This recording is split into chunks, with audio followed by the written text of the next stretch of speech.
What's up, everybody, and welcome to the Gooner. On the eve of our must-win match against Crystal Palace, we know we've got 11 cup finals left to go if we've got any chance at all of winning the Premier League. This probably isn't going to be the trickiest, but the news that came in not too long ago from L'Equipe on William Saliba is that he is out for several weeks. It's a shame it couldn't be a little bit more specific. Obviously, several is more than two, but not many. Looking ahead to the fixtures, I suppose the international break gives us a bit of a hope here. Certainly the next 2 weeks, he will not be joining the France national team. 2 weeks from now, we have the game against Leeds. 3 weeks from now, we have the game against Liverpool. Then a week after that, West Ham. Then a week after that, Southampton. And a week after that, we are away at the Etihad. Now, I can see us not needing him tomorrow. I don't think Palace have got a bucket full of goals in them. I can see us not needing him for the home game against Leeds. Travelling to Anfield without William Saliba is going to be difficult. Away to West Ham, we might get away with that. At home to Southampton, no problem.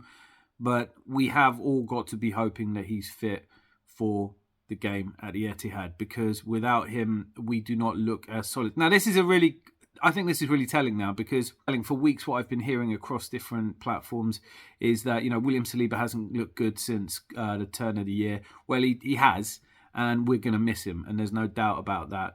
Certainly the obvious choice to replace him is Rob Holding, but Mikel Arteta has called up Rule Walters, which those of you who remember his cameo playing in America at the pre-season friendly against Everton, where he actually played at left back, but he is typically a right back and can cover across the back four. He's 18 years old, which means that he was born after the Invincibles season, or at the very end of the Invincibles year. It's crazy for me to think that I was celebrating an Invincible season and Rule Walters wasn't even born yet. That's how long it's been since we won a trophy, and there is a clear determination in this squad to do it again. We are going to have to come through some difficult games in order to do that. Palace, I don't think is going to be one of them. Obviously, we all know that they sacked their manager. Seems like a strange move to me to have no manager for the visit to the Emirates. I'm trying to predict the lineup. I don't think he's going to throw Rule Walters in, so it looks almost certain that, especially with the injury to Tomiyasu, which is also not a good one and could keep him out for quite a while, there is some fear that he may not play again this season. That's how serious it is. Although more often I've seen reported that it's a couple of months or 6 weeks. Either way, just as he was getting back into form, a really nasty time for him to pick up an injury like that. So looking ahead to tomorrow, Ramsdale in goal. Again, he received criticism for not saving any penalties. I don't know if that's fair. Also, his positioning for that goal, it was a wonder strike. They go in. It went in by millimetres. It was perfectly placed. He might not have got it if he'd been standing on the line, but it's ifs and buts, and they're not really important at the moment. Ramsdale has been huge for us, his character, and I think he's got to be England's number one, although Gareth Southgate and his selections at the moment are a little bit off, I think. Not my place to talk about that right here. Ramsdale in goal, at left back Zinchenko, back Gabriel at centre back. He's going to be a little bit fatigued, I'm sure, but he'll get through that. Holding will come in, did a really good job. I can't personally, apparently this is a joke that's been going around about Holding's hair getting in the way of him scoring, but I mean, I'd shave him, does he need the hair anyway? Seeing him in an Alice band is just too ridiculous. The contrast is too ridiculous. Anyway, Rob Holding, I think, comes in, did a good job. He's not necessarily spectacular, but he is one of the most popular players in the team, and he always does a good job. He did a good job in the Cup against City for the time he was on the pitch. I think he's got more than enough about him to see through a Crystal Palace side. And Ben White on the right. Obviously, it might be tempting to think about throwing Rule Walters on into some games, but when you're up against Wilfried Zaha on the left, probably not the game you want to blood an 18-year-old in his first Premier League tie. He is apparently on the bench as what we are now learning to call them rather than substitutes. Mikel Arteta has told us that they're actually called impactors. So I like to think that Arteta knows what he's doing. This one seems a bit strange for me. I'm going to take some getting used to calling subs impactors. So I'm going to start here. I think he's going to be an impactor who maybe doesn't make an impact tomorrow. The midfield, Xhaka, great engine on him. He's going to be tired. Partey came on, and you really saw the value of Partey in the game against Sporting because the game just changed when he was on. Wasn't quite enough. Another person that's very true of, obviously, is Martin Odegaard. I love him. I think he's fantastic. Really need his guile tomorrow. We're going to need to open up a compacted or a team that is really not going to offer a lot going forward and is going to try and keep as solid as possible at the back. Odegaard's skill is going to be important.